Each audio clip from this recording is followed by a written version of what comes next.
father. I play a role in my life as a leader, a manager, or whatever it may be for you. But that what encompasses me and encompasses my identity is that I am a believer and a follower of Jesus Christ. And this series that we're going to go into for the next few weeks is geared for those of us who say, yes, I am a believer and a follower of Jesus Christ. Now, I totally understand this, that you may be here today, and you may not be in that place. And that is totally okay.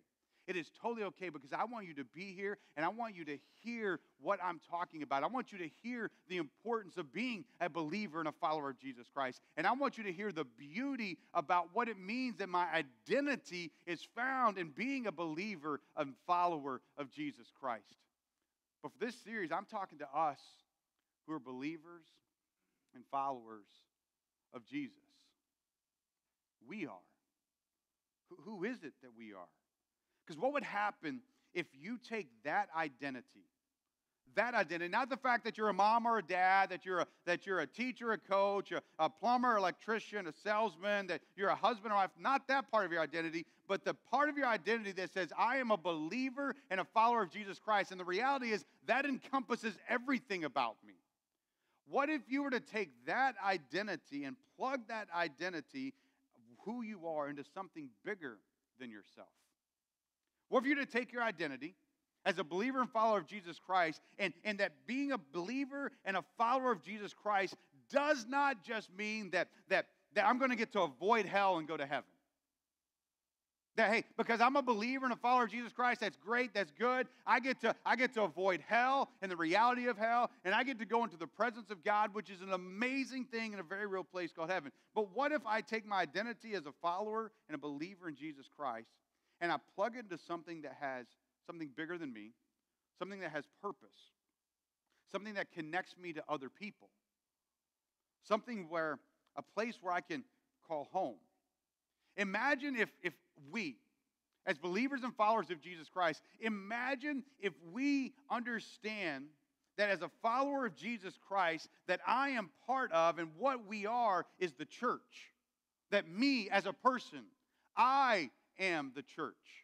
That we together make up, and we are the church. You see, Coastal Life Church is not about these buildings. If they are, the roof is leaking today, the lobby lights aren't working. I mean, there's all kinds of things wrong with it, right? But we, the church, Coastal Life Church, is not about these buildings, not about this property. It's not about the infrastructure that we have. It's not about the programs that we run and the programs that we put together. It's not about the organization as Coastal Life Church, but that the church is you and me as believers and followers of Jesus Christ. That's what the church. If you want to say we are the church, then remember we're talking about we are the churches. We as men and women, teenagers and children, we who are followers and believers in Jesus Christ, we are the church. So, the mission of the church is my mission. If we are the church, then the purpose of the church is my purpose. All of a sudden, we start to take it personally. One of the core values that we have as a staff, we have a cube that sits on each one of our desks, and that cube has the 6 different core values that we try to function by, kind of a staff commitment, staff covenants. And one of those core values that are on that cube for us as a staff is take it personally. What we're talking about taking it personally is this mission that we say that we have as a church. That we have as a church, that we, me and you as believers and followers of Jesus Christ, that we have a purpose and we have a mission. To encounter Jesus, to equip believers, and to engage people. You realize this, that it's not just the purpose of the organization of Coastal Life Church to help people encounter Jesus. As a believer and a follower of Jesus Christ, it is your mission to help people encounter Jesus. It's not just the mission of the organization of Coastal Life Church to equip believers. As a believer and follower of Jesus Christ, it is your mission to equip other believers. It's not just the mission of the organization of Coastal Life Church to engage people. As a believer in Jesus and a follower of Jesus, it is personally your mission and your purpose to engage people. Why? Because that's who we are. And this series is about who we are as individual believers and followers of Jesus Christ that have come together in a church community called Coastal Life Church. It's about who we are as individuals, not necessarily who we are as an organization as a church, but who we are as the church. As believers and followers of Jesus Christ, that I'm going to take my identity as a believer and a follower of Jesus Christ, and I'm going to plug it into something greater than me. I'm going to plug it into something that has purpose, something that's on mission, and I'm going to make that purpose and I'm going to make that mission my mission because of my identity as a believer and a follower of Jesus Christ. So that's what we're going to talk about in this short series called We Are. It's about you and me understanding that we are, as a believer and follower of Jesus Christ, responsible and personally engaged in a mission as a church. Today, I want to start right here. I want you to go to the Gospel of Mark. Mark chapter 5. It's in the New Testament if you don't happen to know exactly where that's at. Take the second half of the Bible in the New Testament. You got Matthew and Mark, so it's the second book of the New Testament. I want you to find Mark chapter 5. And again, if you don't have a Bible, you can always grab one on the back shelf. Take it home with you if you want it. You can download the Coastal Life Church app. There's a Bible right there on that, just on your app store. You can do that. But today I want you to go to Mark chapter 5. We're going to look at the story of a man who had this meetup with Jesus. In Mark chapter 5, look at it with me, just beginning in verse 1. It says this. Then they, and I'm just going to pause here, they is Jesus and his disciples, all right? So it's Jesus and his disciples. Then they came to the other side of the sea, to the region of Gerasenius. As soon as he, being Jesus, got out of the boat, a man with an unclean spirit came out of the tombs and met him. He lived in the tombs. No one was able to restrain him anymore, even with chains, because he had often been bound with shackles and chains, but had snapped off the chains and smashed the shackles. No one was strong enough to subdue him. And always, night and day, he was crying out among the tombs and in the mountains and cutting himself with stone. Here's what we see. Jesus and his disciples, they're coming off of the Sea of Galilee. The scripture didn't tell us that, but that's exactly what they're coming off. They're coming off the Sea of Galilee, and they're coming off of the east side of the Sea of Galilee to this area called, this region called Gerasenius. And here's what, as soon as they get off the boat, here's what they encounter. They encounter this man with what the scripture says, an unclean spirit. He was a demon-possessed man. And so here's what we see, and here's what the stories tell us. Here's what the scriptures tell us about this demon-possessed man, is that he was living amongst the tombs. This was an area, a hillside, a countryside, something around there where there was like a graveyard. There were tombs. It was a place of burial. It was a place that people laid physical bodies to rest after death. And this is the place that this man lived. And in that culture, kind of like today, none of us really kind of go out like, hey, let's go out on Friday night. You want to go to the tombs? You want to go to the graveside? None of us really kind of hang out there. But even in that culture, it was even more extreme. It was something that they saw as unclean. It was something that they didn't want to be anything near. They didn't want to be anywhere by it at all. And here's where this guy is living night and day. He is residing and he is hanging out and he is spending time and he is sleeping in this graveyard, in these tombs. It says that he can't even be bound anymore. Obviously, through that time, people had begun to try to bind him. They had tried to one time tie him up with ropes, and he would just break through these ropes. He was even said that now he can't even be bound and shackled by chains and shackles. He breaks these things. This demon is possessing this man. The presence of Satan is in this man, which is a very, very real thing. And all of a sudden, he is in this man, and the strength that comes out of him, the rage, the anger that comes out of him. It says he stays in these tombs night and day. He is screaming uncontrollably. He is cutting himself with stones. This is the effect of the demon that is in him. The presence of Satan that has grabbed his life and influenced his life and engulfed his entire being. What we see here is we see the presence of evil. We see the influence of Satan. We see a man who is far from God. And in reality, that is a very real thing. The possession of someone by a demon is very, very real. The presence of Satan is very, very real. But also, we could step back a little bit and look at that as a way that, man, is what this represents. This represents the evilness. This represents the sinfulness of our world. This represents people who are far from God. They have nothing to do with God. That want nothing to be close to God. This is what this man is. And this is what Jesus and his disciples stumble upon, is this demon-possessed man representing evil, representing the influence of Satan around someone's life, representing the being far away from God. Look in verse 6. The story goes on to say this. When he saw Jesus, this demon-possessed man, when he saw Jesus from a distance, he ran and knelt down before him. And he cried out with a loud voice, "What do you have to do with me, Jesus, Son of the Most High God? I beg you before God, don't torment me." For he had already said to him, Jesus had already said to him, "Come out of the man, you unclean spirit, you demon." And this says, "What is your name?" Jesus asked him. "My name is Legion," he answered him, "because we are many." And he kept begging him not to send them out of the region. You see, these demons that were in this man, they recognized Jesus for who he was. They recognized Jesus for who he was, that he was God, that he was the Son of God, that he was God present here on this earth. Those demons, even they recognized Jesus for who he was, and they come to him and they say, "What do you want with us?" In other words, why are you messing with us? We know who you are. We know what you're capable of. We know what you can do. We don't want to be around you. Why are you messing with us? And Jesus simply responds to them and says, "Hey, what is your name?" And this demon speaking through this man's body, this demon says, "Our name is Legion because there's many of us."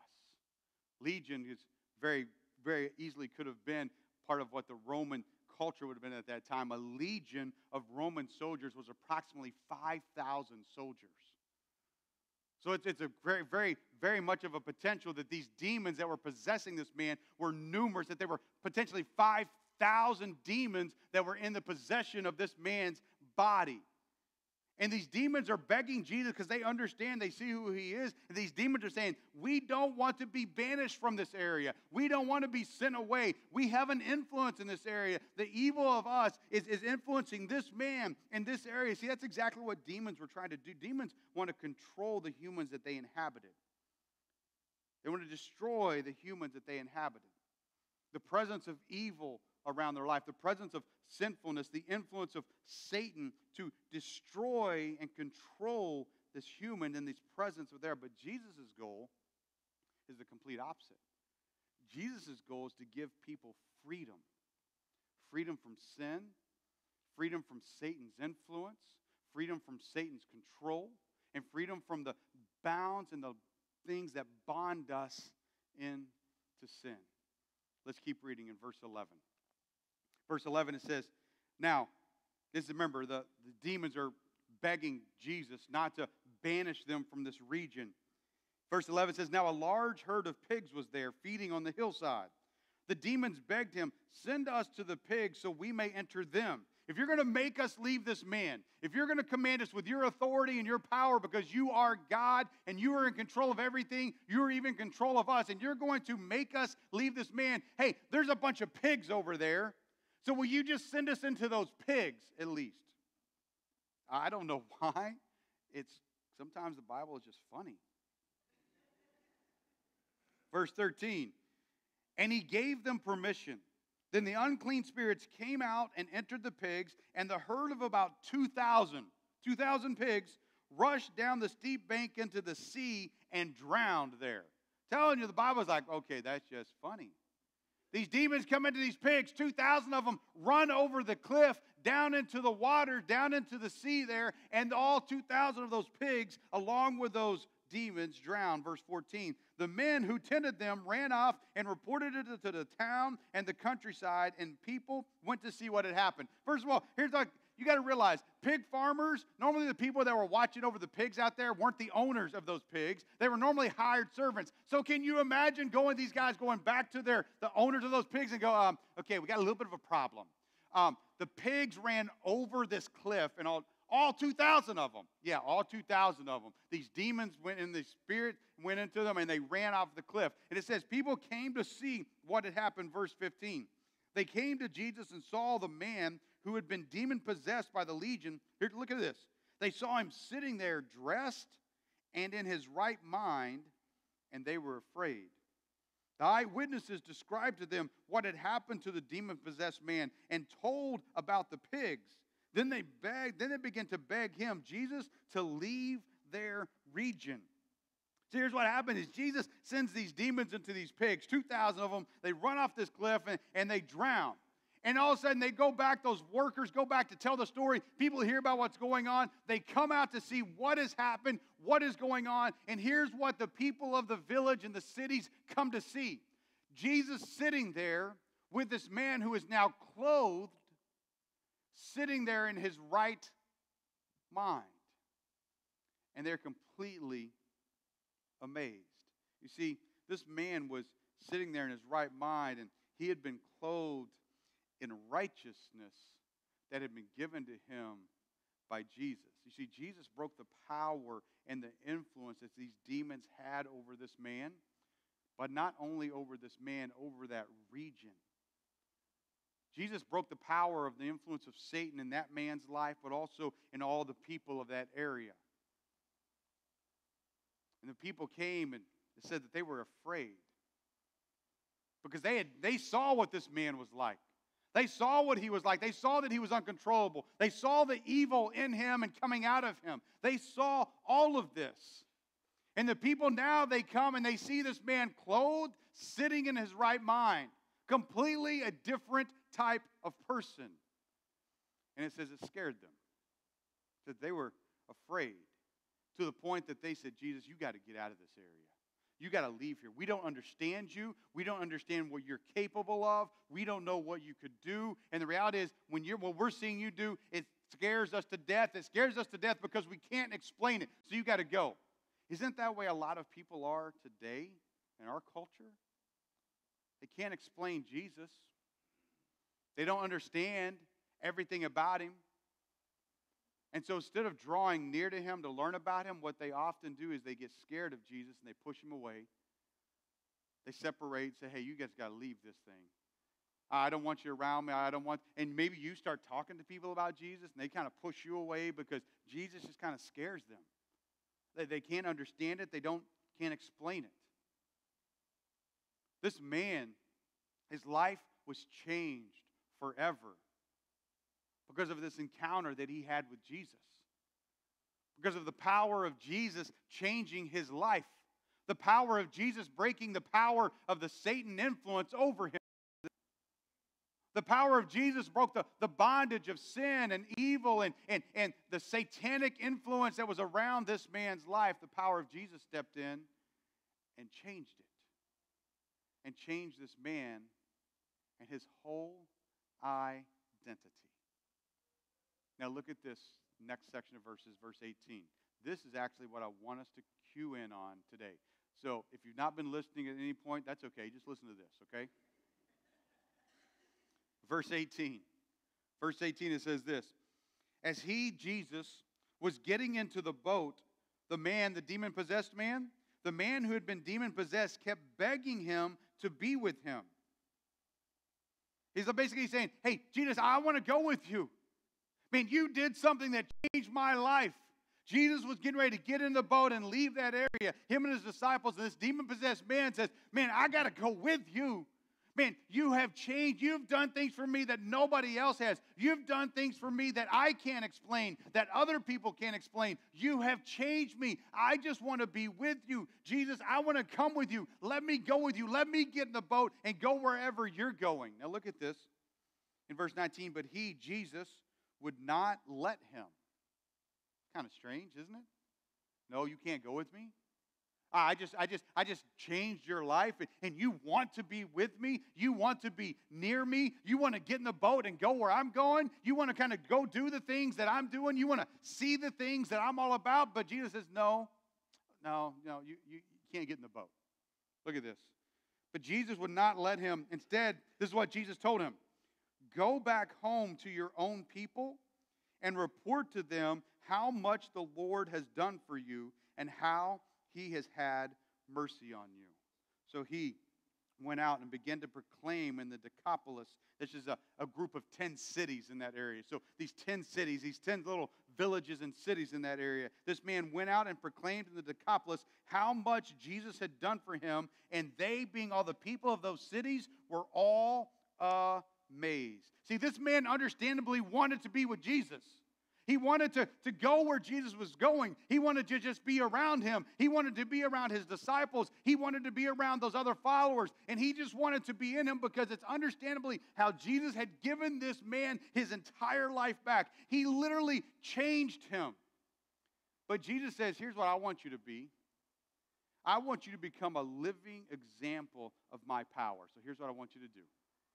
I want you to go home and tell your own people, is what he said. Go home and tell your own people, the people that know you, the people that know what you have been. I want you to go home and tell your own people what I, Jesus, have done for you. You see, Jesus wanted him to tell others his story. This man who was once demon-possessed, this man who was under the influence of Satan, this man who was far from God, this man became a storyteller. This man became a storyteller of Jesus. He went to all those cities. He went to that region. And we can kind of just see that he went from people to people. And can you imagine the excitement that he wanted to tell people? Man, you guys knew who I was. And if you don't know who I was, let me tell you, I was in the tombs. I was under the influence of Satan. I was far from God. But Jesus stepped into my life and Jesus redeemed me. He changed me. He clothed me with his righteousness. He had broke the power of sin and Satan over me. Jesus did something amazing. And all of a sudden, can you imagine the passion that he would go and tell these people? And if we kept reading through the Gospels, you would know this, that in that region of the Decapolis, this is kind of a non-Jewish region, a Gentile region, it says that many, many people came to believe and follow after Jesus. And I believe a part of that was because of the passion of this man to be a storyteller. To tell people about the story of how Jesus changed his life. He was a storyteller. And we, as believers and followers of Jesus, are storytellers. You see, we as believers and followers of Jesus, we have been given freedom from the power of sin and the influence of Satan in our life because of Jesus. We as believers and followers of Jesus Christ, because of what he did to die on the cross for our sins. And when we come to believe and accept that he did that for me, I enter into this relationship with God, this salvation, this eternity in heaven. But what it identifies me as is a believer and a follower of Jesus Christ, a Christian, if you want to call that. And because of Jesus, we have been clothed with righteousness. See, that man went from being a naked, demon-possessed, under the influence of Satan and far from God man, to sitting in his right mind, clothed, not just physically, but clothed in righteousness. And you and I, as believers of followers of Jesus Christ, we are righteous because of what Jesus did for us.